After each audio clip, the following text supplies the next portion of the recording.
Hey everyone, welcome to the Farm and Pastor's Wife. I'm so glad you're here, and you are here for a family night dinner.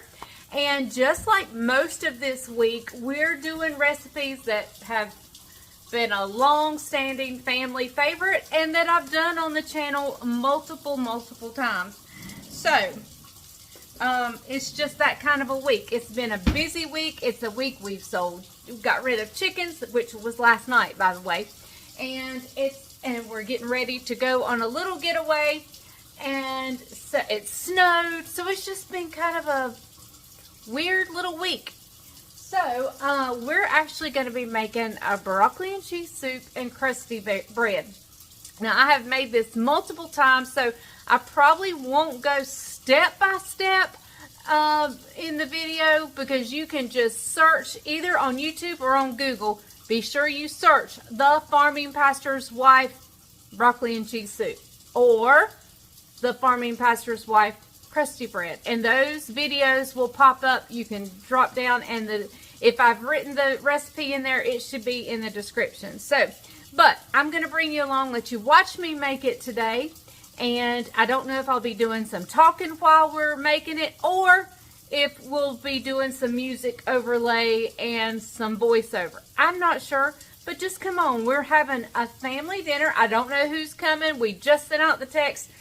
Maybe just Caroline and the boys. It may be Caroline, Jamie and the boys. It may be everybody, Isaac and Jessica. I don't know who's coming. So we're just going to make a pot of soup. And if it's just me and Bryant, we'll enjoy it. So let's get busy.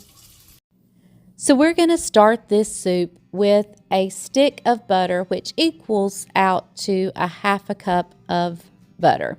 We're going to do this right in the soup pot so we don't mess up any other dishes, and I'm going to saute up some onion and celery. Here I have one large onion chopped and going into our butter, and we're going to get that to sauteing. The celery I chopped pretty finely, and I did about 3 stalks, small stalks of celery. I don't like to bite into a big piece of celery, so I chop it pretty fine and probably go a little light on the celery. While that's sauteing, let's go ahead and start on our bread. I make a crusty bread with this soup, and it is so delicious.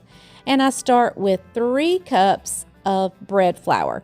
Now, if you don't have bread flour, that is totally fine. Just use all-purpose flour. I do, however, prefer bread flour for this bread.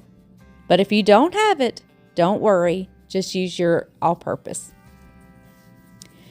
So to this, I'm going to add about a teaspoon and a fourth of yeast. Now, this is instant yeast.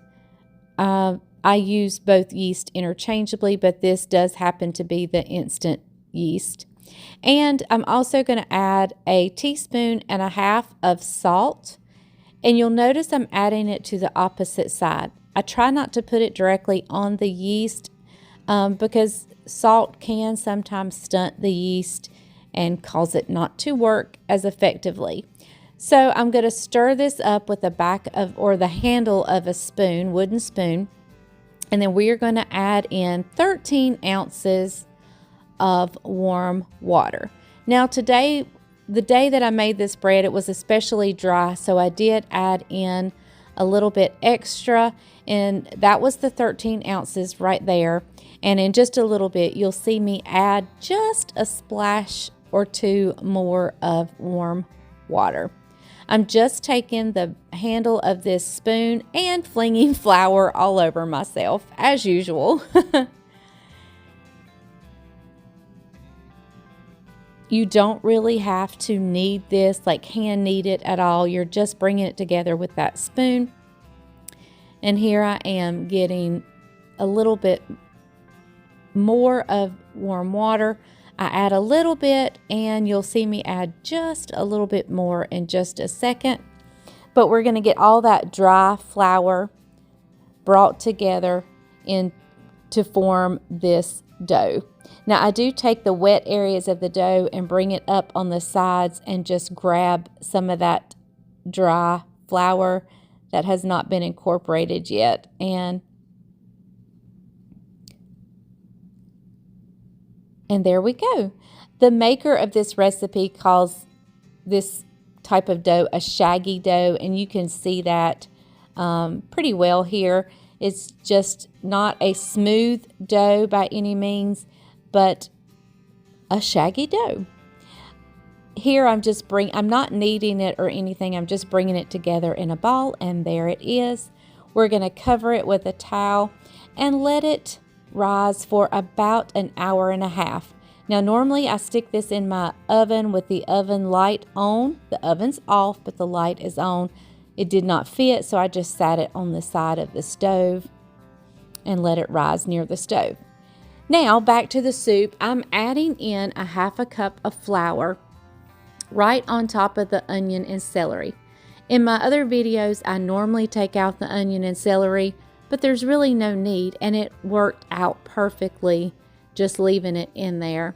Now I'm going to let the flour cook and become pretty toasty brown. You like to cook out that raw starch flavor. So we'll get that to a nice toasty brown. And in just a minute, you're going to see that I did not have my camera rolling. Here we go. And I had added 4 cups of chicken broth, but my camera didn't catch that. But that's okay. That's all you missed, me pouring in some chicken broth. So I'm going to let that cook and let it come up to a slight boil. We'll turn it down to a simmer. I'll put the lid on it and let it cook just like this, the flour, the onions, the celery, and the chicken broth for about 20 minutes. Here I'm just stirring it until it comes up to that boil, just to be sure none of the flour or anything is sticking on the bottom.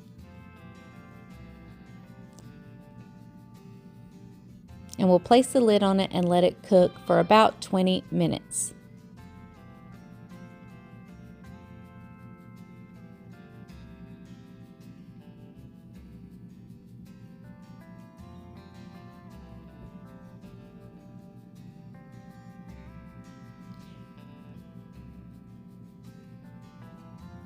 And there it is. It is a silky, smooth, almost gravy-like texture.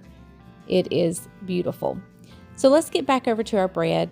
It has risen for about an hour and a half, and I just take that handle and bring that dough back together and pull it back together. I'm actually going to take some of the bread flour and kind of sprinkle it around the sides.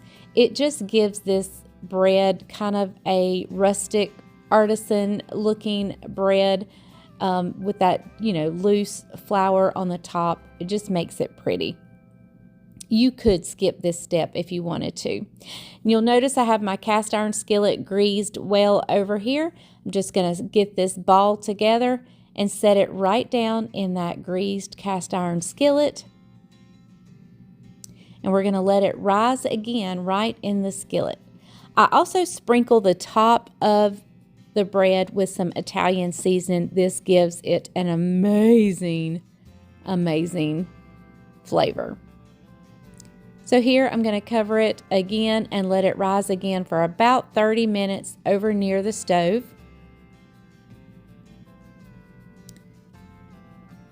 I've timed things out pretty well. It's going to be ready about when the soup is ready.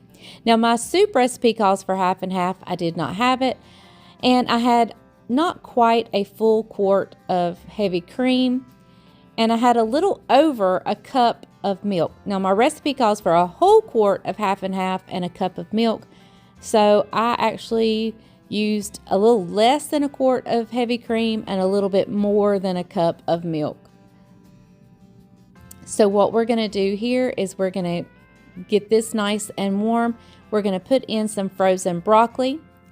The frozen broccoli, I did not realize until I had poured it in that some of the pieces were too big. And this happens to me, I think, every time I make this soup. You would think I would learn to check and see if the broccoli was too big. But no, not me, not Leslie. We're going to do it the hard way and reach in and grab broccoli out of the soup and pull it apart. And then I do come up with a pretty good way of chopping it, and I actually think I've done this in previous videos as well, where I take a pastry cutter, or not pastry cutter, but pastry scrape or a vegetable scraper, and just kind of go through it and chop. But it takes me a while to remember that trick. You'll see that in just a second. Now I did, while I was talking about the broccoli, if you noticed, I did add some salt and pepper to the soup, and this soup is perfection. Let me just say, it is so good. Here I am breaking up some of the broccoli pieces, and then I go and stir it up, and then think, oh, there's probably some more in there. You know, it wouldn't be a Leslie meal if I didn't do it the hard way, right?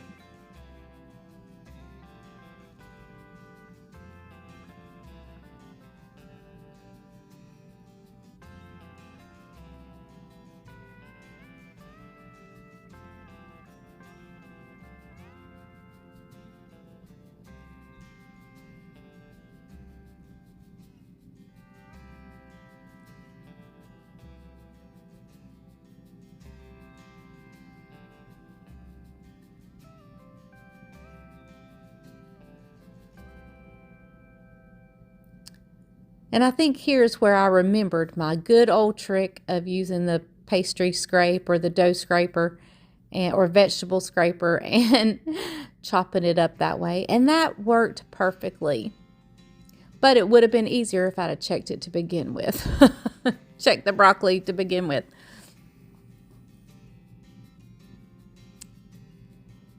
And it's time to stick the bread in the oven. The oven is at like 425. It'll go in for about 30 minutes. Or you can do it at a lower temperature for 40 minutes. But I found that 425 for 30 minutes works great. Now, when it comes to the cheeses we're going to add in, this is a good time to use bagged shredded cheese, because with the cream it melts wonderfully. I add about 2 cups of shredded cheese. I like to shred my own, but I always do keep a bag of shredded cheese just for convenience. And this is a great recipe to use it in. And I had some partial bags, so I'm going to empty one and open a new one. So about 2 cups of sharp shredded cheese.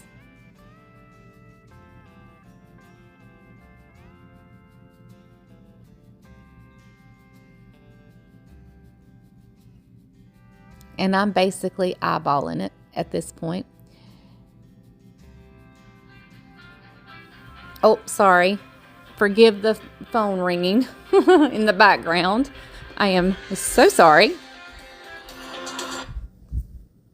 So here we're going to add in the star of the show, which I think really makes this soup wonderful, and that's the Velveeta cheese.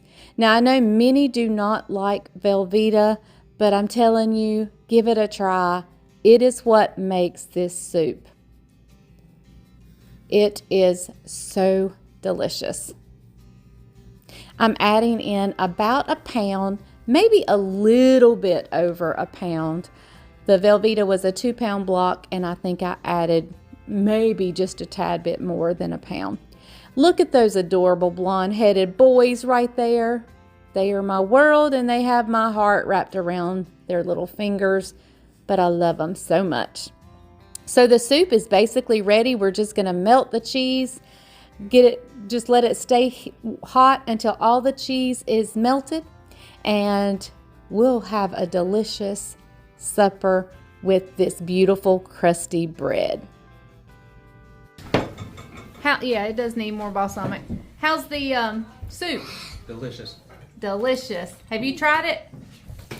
Are you going to try it now? Yeah. Wait, I'm going to get the broccoli on it. You want the broccoli on it? Okay, stick about it. Delicious. Delicious. What about the bread?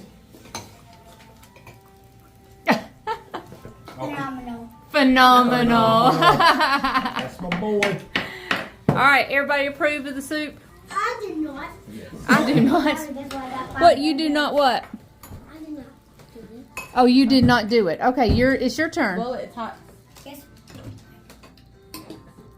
How is it, buddy? He's the dramatic one. And this is Jess's favorite, This is I my think. favorite. She did not even like broccoli No. until she had this soup. And so this is usually what she No, requests. this is, when I heard that we were having this tonight, I said, we're coming. Oh, and Benji loves it too. Huh? Does Benji love it? Just kidding. He hadn't No, had I any. just had my bottle. He just had his formula. Have you tasted it yet, Dad? It is perfecto. Yes, I have. Perfecto. Yes, and it's delicious. I tasted it off camera. Yep. All right, guys. Family dinner going down with Benji watching us. Well, guys, that soup was absolutely amazing. The bread, oh my word, was so good. And family night was wonderful. Now, Isaac and Jess left right after supper. They didn't hang around long because Isaac had worked all night the night before. You know, they worked in the chickens. And so he and Jess left. Jess went on back to her house. Isaac went to his house and he conked out because he had worked all night. And so he had taken a little bit of nap during the day, but he went home and took, slept the rest of the night. It's a hard job selling chickens. And even though they're not the ones catching them, they have a lot to do. And you're up all night, which you're not used to that. And I know a question will come in. Why do you sell chickens at night? They sell chickens all day long. In fact, ours started during the day, but because it takes them a while, it's 2 hours per house. They have other farms to go to. So somebody's going to get caught during the night. And ours just usually, because we have 6 houses, it usually works out where it either starts in the middle of the night and ends at the end of, during the day, or it starts during the day and then it goes through the night. So it's just because it takes them a while and we have so many houses. So anyway, all right, so that soup was so good. It's a family staple. I've done it on this channel a lot of times. It is so very good, and I hope you try it. And don't forget to try that bread. Don't forget to try that bread. It is so good.